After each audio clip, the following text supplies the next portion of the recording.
तो आज हम लोग चर्चा करेंगे कर्मफल और भाग्य के विषय में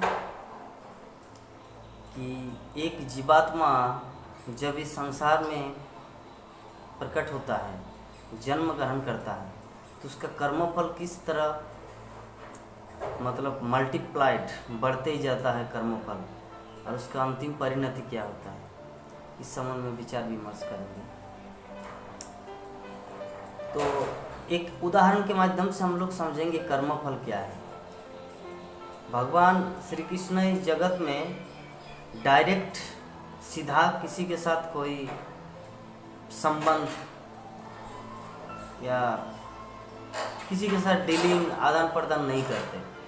इसीलिए भगवान श्री कृष्ण यहाँ पर क्या किए हैं, गुण और कर्म, गुण और कर्म त्रिगुण और कर्मफल के अनुसार व्यक्ति अपने जीवन को क्या रिजल्ट प्राप्त करता है, उसके बाद क्या होता है, पुनर्जन्म होता है। ये गुण और कर्म के अनुसार इस संसार में जीवात्माएं पुनर्जन्म का चक्र में चलता रहता है।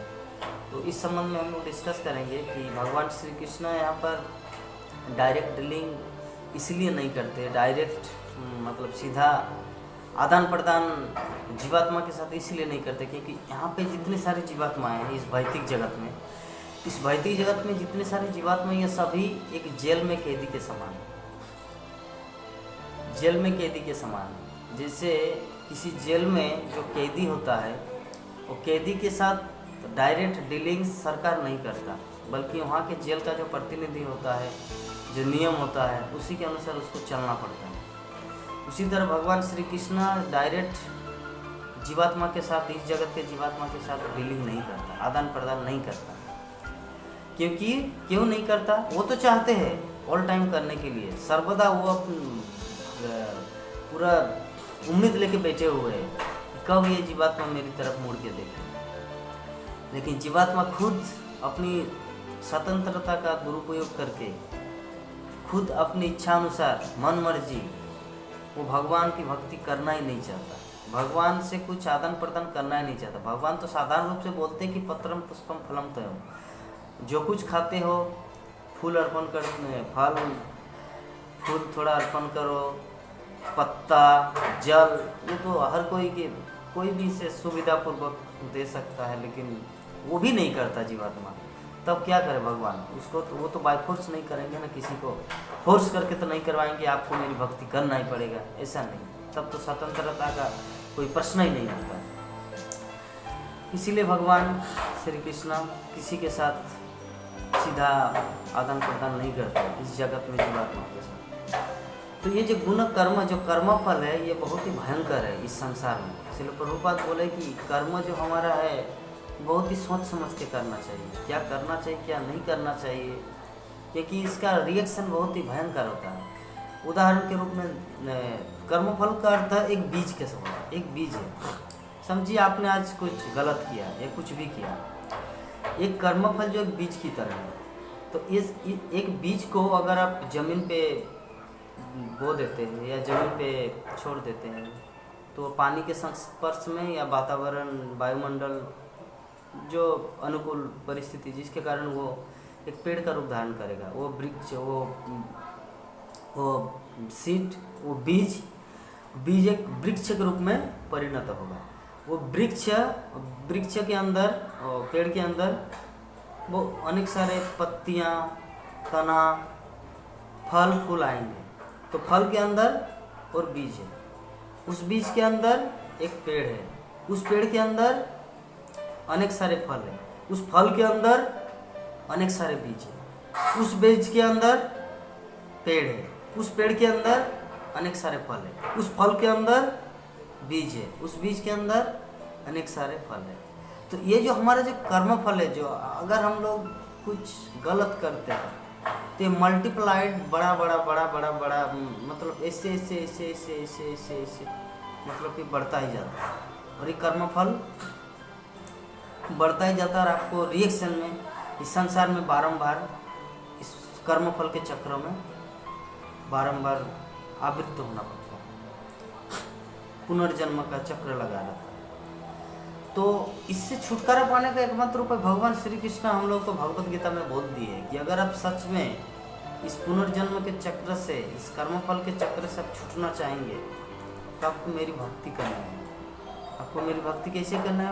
आपको भक्ति का पहला अंग है शरणागति, सरेंडर। भगवान श्री कृष्ण इसीलिए भगवत गीता, पूरा भगवत गीता बोलने का अंतिम निर्णय यही दिया, सर्वधर्मान परित्याज्यम माम एकम शरणं व्रज। अब समस्त प्रकार की दुश्चिंता, समस्त प्रकार के धर्म, समस्त प्रकार के क्या करना चाहिए क्या नहीं करना चाहिए, समस्त प्रकार के आपका मनगढ़ंत वाक्य सब कुछ त्याग करके, सर्वधर्मान परित्याज्य, उससे त्याग करके माम एकम शरणं व्रज, मेरी शरण में आओ। मेरी शरण ग्रहण करने से क्या होगा?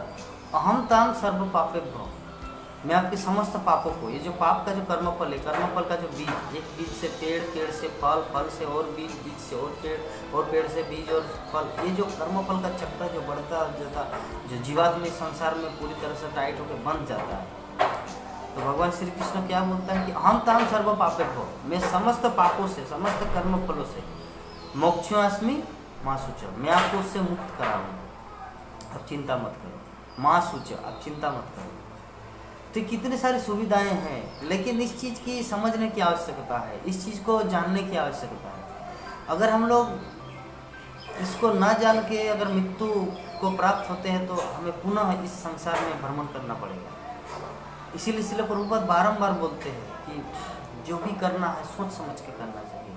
इसलिए संसार में कोई भी शुभ चीज़ है ही नहीं, इस संसार में कोई भी अच्छा वस्तु नहीं है एकमात्र कृष्ण भक्ति को छोड़।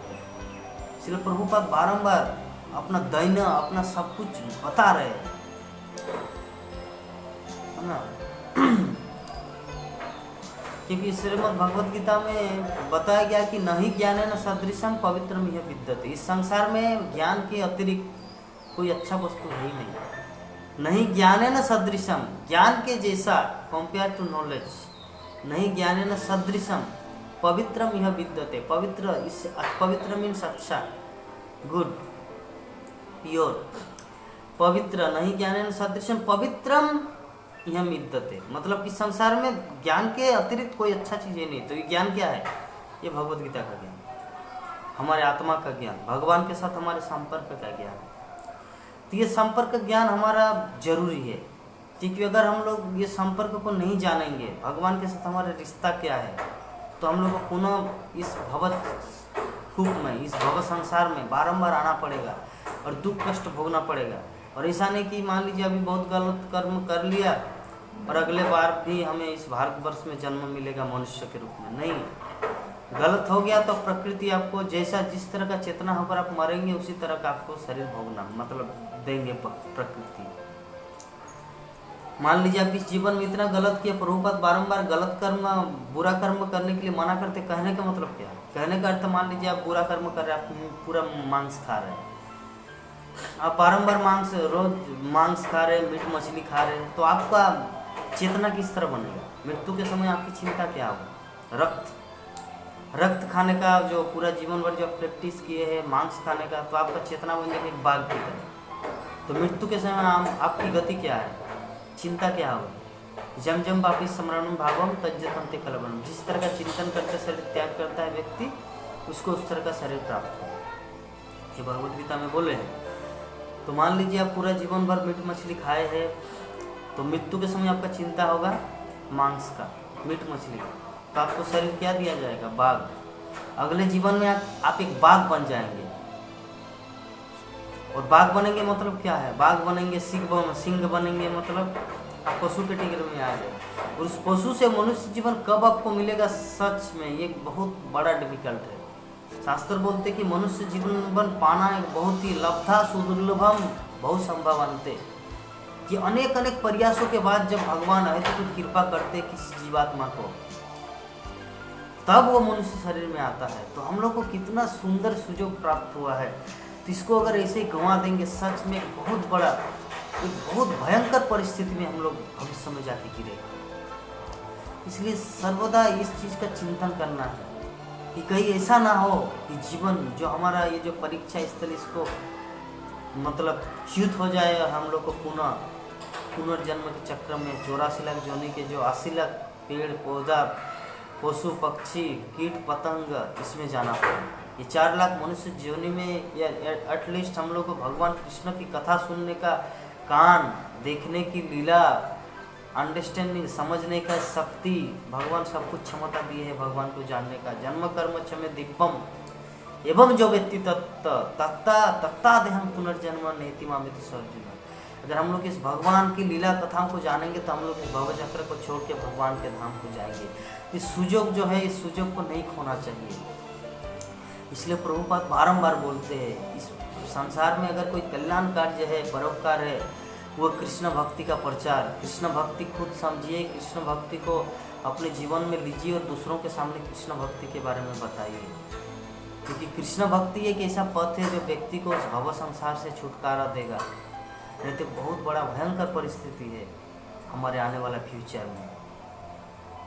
तो इसीलिए कृपा करके सभी इस भक्ति पथ में आइए और भगवान कृष्ण की भक्ति कीजिए।